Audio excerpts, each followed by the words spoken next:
नमस्कार मित्रांनो, अपूर्णांकांवरील क्रिया या धड्यावरील या व्हिडिओमध्ये आपण संख्या रेषेवर अपूर्णांक कसे दाखवायचे हे पाहू.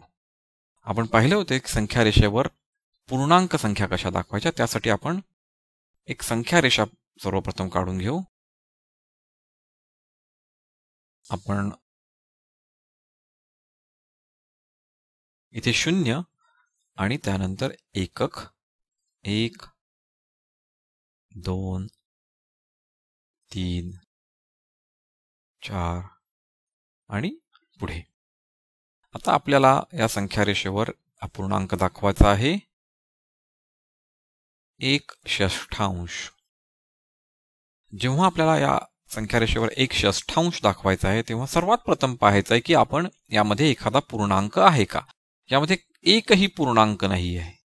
यामध्ये एकही पूर्णांक नाहीये किंवा हा अंशाधिक अपूर्णांक सुद्धा नाहीये. म्हणजेच जेव्हा आपल्याकडे छेदाधिक अपूर्णांक असतो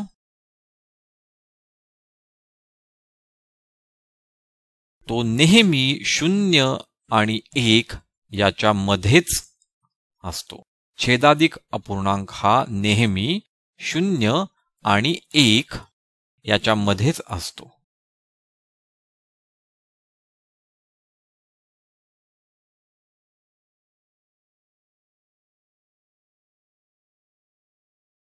आता तो दाखवायचा कसा, तर याच्यामध्ये जो छेद आहे 6. तर या एककाचे 0 आणि 1 यामधल्या एककाचे आपल्याला 6 समान भाग करायचे आहेत. याचे 6 समान भाग करायचे आहेत आणि यातला पहिला भाग, कारण का आपला अंश आहे 1, म्हणजे पहिला भाग जिथे येतो तिथे आपला 1/6 अपूर्णांक येणार आहे. म्हणजे सर्वात महत्वाचं काय आहे, तर एककाचे छेदा इतके समान भाग करणे.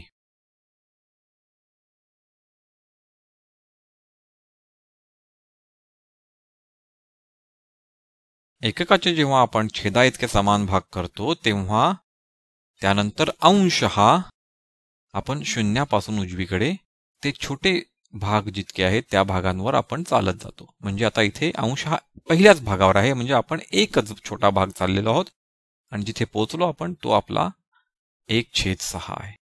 आपण अजून काही उदाहरणं घेऊ ज्याच्यामुळे आपल्याला हे अजून चांगल्या पद्धतीने समजू शकेल. दुसरे उदाहरण घेऊ.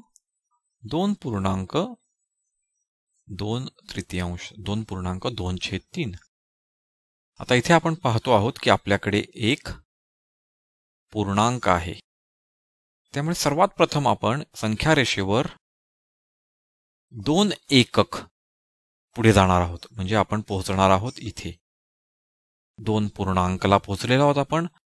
आणि आता आपल्याला 2 ते 3 याच्या मध्ये आपली ही संख्या मिळणार आहे, कारण का 2 पूर्णांक आणि 2/3 या पुढच्या एककाचे आपण 3 भाग करणार आहोत समान. आणि त्यातल्या दुसऱ्या भागावर आपल्याला पोहोचायचं आहे. 2 छोट्या उड्या घ्यायच्यात आपल्याला आणि आपण पोहोचणार आहोत या इथे.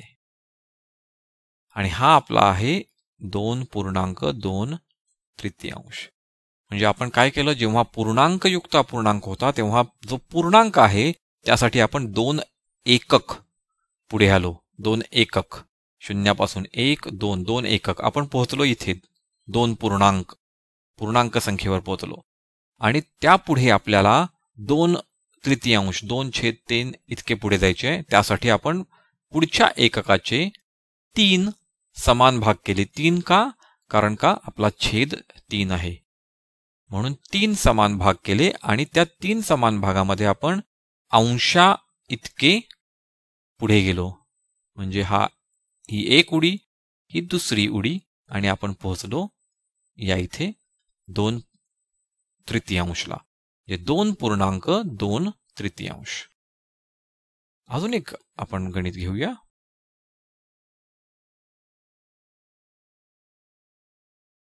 3.3. 3 पूर्णांक म्हणजे आपल्याला 3 एकक पुढे जायचं आहे. 3 पूर्णांकावर पोहोचायचं आहे आपण पहिल्यांदा. 3 पूर्णांकावर आपण पोहोचलो आहोत. 3 पूर्णांकावर पोहोचल्यानंतर पुढच्या एककाचे म्हणजे 3 ते 4 या इतक्या जागेचे आपल्याला 5 छेद करायचे आहेत. 5 कारण का आपला छेद इथे 5 आहे, म्हणून आपण याच्या 5 समान भाग करायचे आहेत. आपण याचे 5 समान भाग केलेले आहेत. 1 2 3 4 5 5 समान भाग केलेले आहेत.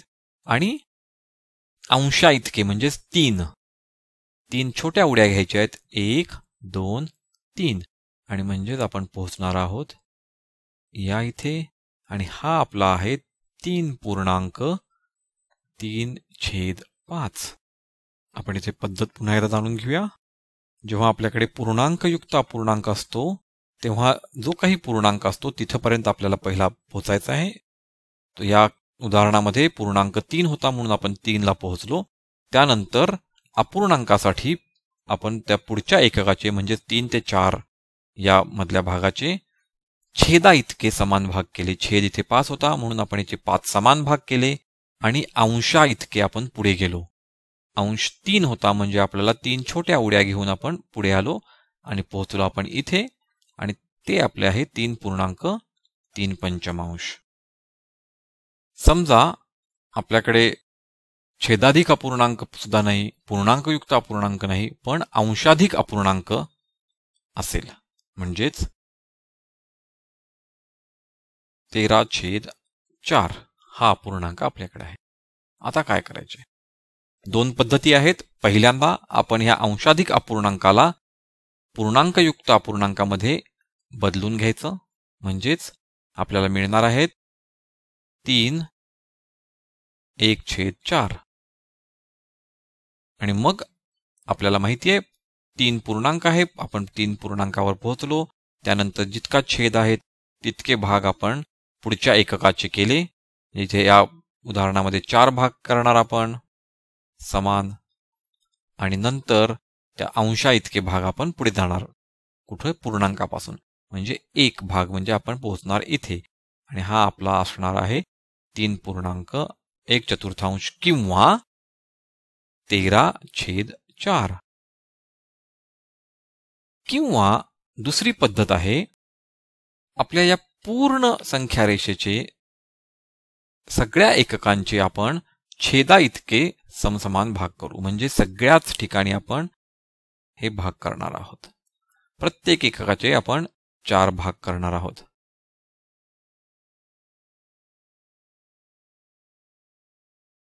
समजा इथे 5 असेल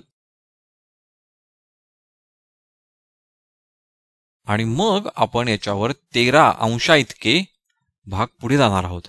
1 2 3 4 5 6 7 8 9 10 11 12 13 आणि आपण इथे पोहोचणार आहोत 13/4.